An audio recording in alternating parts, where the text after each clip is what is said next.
Mark, which is the drug that Fennec brought to market for systemic treatment of chemotherapy-induced hearing loss in pediatric patients.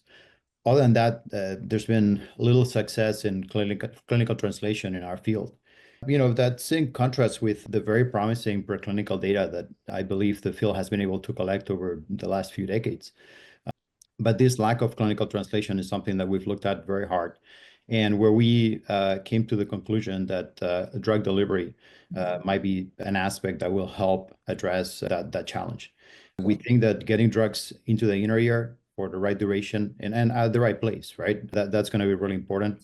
And that's really going to help us bring drugs to market for a range of diseases.